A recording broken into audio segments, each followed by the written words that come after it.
but I mean good explosions, it just didn't happen. It would Something would start, and then it would trickle in and then fade right out.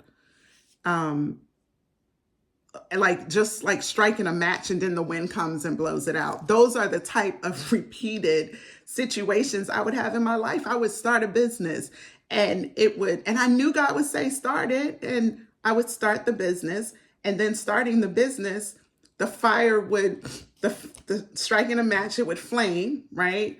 And then as soon as I blink, it was blown out. And this was consistently happening with everything I started. And I could see the patterns in other people. Like when it would happen, I'd be like, oh no, this is the enemy. I'm going to stand with you. We're going to press through this. And I would stay with them until they flourished, until they birthed fully the thing that God gave them or placed them, whatever environment that he placed them in for them to propel or excel through. I would stand with them until it was fully birthed and just watched this for years, but nothing in my life like pouring into them. No one poured into me. No one helped me excel, right? And so it started becoming hurtful to the point of allowing me to feel like God didn't care. Like maybe I am just here just to help other people. Is that's probably my mission. That's probably my call. But the problem with that was, again, I was listening to a familiar spirit, which was contrary, one, to the word of God, because God says he's not a respecter of persons, right? But in that moment, the enemy knows where you feel defeated. So that's what he's going to trick you with, or attack you with, or deceive you with. And because I kept listening to it, I never rejected it. It came in as hurt.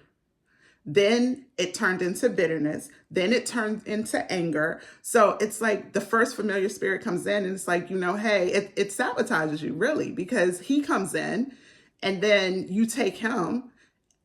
And then the next thing you know, he's like, okay, I'm in, let me get you in. So, hey, bitterness, come on in. And then bitterness comes in and tells anger, hey, hold on, let me, just establish my footing in her life. And then I'm gonna bring you in. So it's like this cycle. The whole thing, they just keep coming into cycles, and they keep your life in cycle, robbing you from ever succeeding in life or experiencing life. Like, until God really brought this revelation in my life, I was just existing, going through day after day after day, right? Not truly experiencing the things God had me. While I was present, today is February 20th, 2026.